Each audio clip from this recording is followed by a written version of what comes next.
എന്നെ കേൾക്കുന്ന പ്രിയപ്പെട്ട ദൈവത്തിൻ്റെ മക്കളെ, അതായത് മരിച്ചു കഴിഞ്ഞാൽ, അത് ഞാനാണെങ്കിലും നീയാണെങ്കിലും, നമുക്കറിയാവുന്ന ഭൂമിയിലെ ഏറ്റവും ഉയർന്ന ആളാണെങ്കിലും ഏറ്റവും താഴ്ന്ന നിലവാരത്തിൽ ജീവിക്കുന്ന ആളാണെങ്കിലും, മരിച്ചു കഴിഞ്ഞാൽ ആ നിമിഷം അയാൾ വിധിക്കപ്പെടുമ്പോൾ ദൈവത്തിൻ്റെ വചനം പറയുകയാണ്, നല്ലതോ ചീത്തയോ ആയ ഏത് നിഗൂഢ പ്രവൃത്തിയും ദൈവം നീതിപീഠത്തിൻ്റെ മുമ്പിൽ കൊണ്ടുവരും.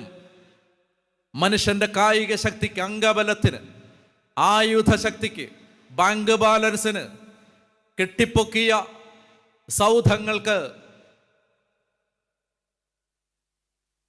സ്വരുക്കൂട്ടിയ സമ്പത്തിന്, നേടിയ വിദ്യാഭ്യാസത്തിന്, ആർജിച്ചെടുത്ത സ്ഥാനമാനങ്ങൾക്ക്, ഒരു മനുഷ്യന് ഈ ജീവിതത്തിൽ നേടിയ നേട്ടങ്ങൾക്ക്, സൽപ്പേരിന്, യശസ്സിന്, പദവിക്ക്, പ്രശസ്തിക്ക്, പേരിന്, സ്ഥാനമാനങ്ങൾക്ക് ഈ വിധിയെ മാറ്റിമറിക്കാനുള്ള ശേഷിയില്ല.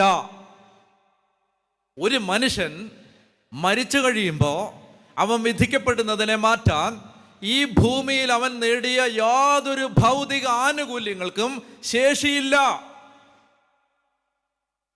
അതുകൊണ്ടാണ് ദൈവത്തിൻ്റെ വചനം പറഞ്ഞത്, നീ ജീവിച്ചിരിക്കുമ്പോ ഒന്നിന് സന്തോഷം തോന്നുന്നില്ല എന്ന് നീ പറയുന്ന മോശപ്പെട്ട ദിനങ്ങളും വർഷങ്ങളും വരുന്നതിന് മുമ്പ് നീ ജീവിച്ചിരിക്കുമ്പോ നിന്റെ ദൈവത്തെ അറിയണം.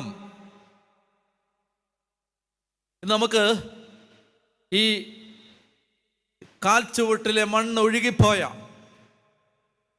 ഈ അതിഭൗതികതയുടെ മലവെള്ളപ്പാച്ചിലിൽ നമ്മുടെ കാൽച്ചുവട്ടിൽ നിന്ന് വിശ്വാസത്തിൻ്റെ മണ്ണ് ഒഴുകിപ്പോയ ആ കുലം കുത്തി ഒഴുകിപ്പോയ ആ നഷ്ടത്തിന് കാരണമായി അടികിടക്കുന്ന വളരെ പ്രധാനപ്പെട്ട ഒരു കാരണമാണ്, ഒരു മനുഷ്യൻ വിചാരിക്കുകയാണ് ഈ ഭൂമി അവനെ സംരക്ഷിക്കും എന്ന്.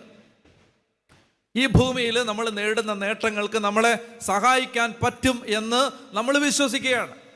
നമ്മളങ്ങനെ വിശ്വസിക്കുന്നത് കൊണ്ട് നമ്മൾ വിചാരിക്കുന്നു ഈ ഭൂമിയിലെ നേട്ടങ്ങൾ, അതുകൊണ്ട് എന്താണ്, അരസന്റെ സ്ഥലത്തിന് വേണ്ടി തമ്മിൽ തല്ലാൻ മനുഷ്യന് മടിയില്ല.